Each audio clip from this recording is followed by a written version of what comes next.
சுந்தபகல் கிச்சனுக்கு வணக்கம் ஃப்ரெண்ட்ஸ். இன்றைக்கி நம்ம சூப்பரான முறையில் வீட்டிலையே வந்து மரவள்ளி கிழங்கு வச்சு கேக் வந்து கேக் வந்து எல்லாருமே செய்யலாம். எப்படி செய்கிறது அப்படின்றத பார்க்கலாம். ஸோ வீட்டில் செய்கிறதுக்கு நான் என்ன பண்ணி வச்சுருக்கேன்னா, மரவள்ளி கிழங்கு வந்து ஒரு 1/2 கிலோ வாங்கிட்டு வந்து அதை நல்லா வந்து சீச்சு வந்து நான் சின்ன சின்னதாக பொடிசாக கட் பண்ணி வச்சுருக்கேன். சிலருக்கு மிக்சியில் வந்து இப்படி கட் பண்ணி போட்டு அரைக்க முடியலன்ற பட்சத்தில் நீங்கள் துருவி கூட எடுத்துக்கலாம். எடுத்துகிட்டு மிக்சியில் போட்டு நல்லா இட்லி மாவை பார்த்துக்கு அரைச்சி நல்லா எடுத்துக்கிறேங்க.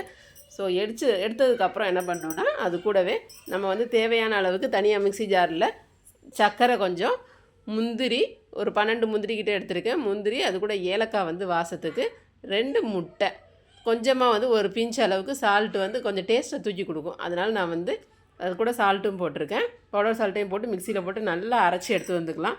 நைஸாக அரைச்சது என்ன பண்ணலான்னா, நம்ம எடுத்து வச்சுருக்கிற சக்கரவள்ளி மாவு வந்து அரைச்சி வச்சுருக்கோம்ல, அந்த மரவள்ளி கிழங்கோட மாவோட ஒன்றா வந்து போட்டுக்கலாம். போட்டு அது கூடவே ஒரு 50 ml வந்து நெய் வந்து ஊற்றிக்கலாம். நெய் அது கூடவே ஒரு 100 ml தேங்காய் பாலையும் ஊற்றி நல்லா வந்து கலக்கிக்கலாம். ஸோ நல்லா கலக்கிட்டு நம்ம எப்போயுமே பிஸ்கட்டு கேக்கெலாம் செய்கிறதுக்கு வந்து எப்படி பண்ணுவோன்னா, பேனில் எல்லாமே இட்லி பாத்திரத்துலேயே பண்ணுவோம். ஸோ அந்த இட்லி பாத்திரத்தில் நான் முன்னாடி யூஸ் பண்ண உப்பு கல்லே போட்டு நல்லா ப்ரீ ஹீட் பண்ணி வச்சுருக்கேன்.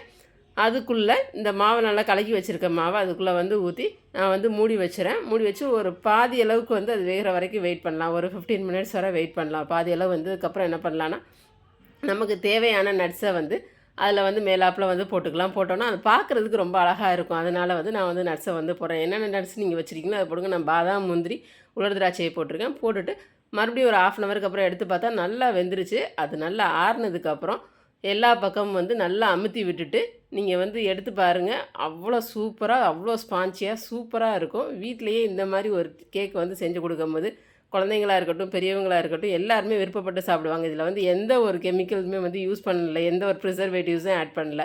ஸோ இந்த மாதிரி வந்து நம்ம குழந்தைகளுக்கு ஸ்கூலுக்கு கூட ஸ்நாக்ஸாக இந்த மாதிரி கொடுக்கும்போது அவங்களும் வந்து ரொம்ப விருப்பப்பட்டு சூப்பராக சாப்பிடுவாங்க.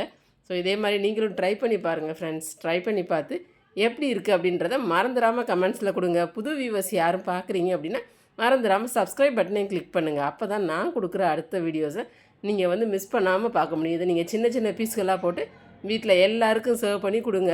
கொடுத்து பார்த்துட்டு எப்படி இருக்குன்னு சொல்லுங்கள். Thank you friends. Bye bye friends. இன்னொரு நல்ல ஒரு வீடியோவோட அடுத்து நான் உங்களுக்கு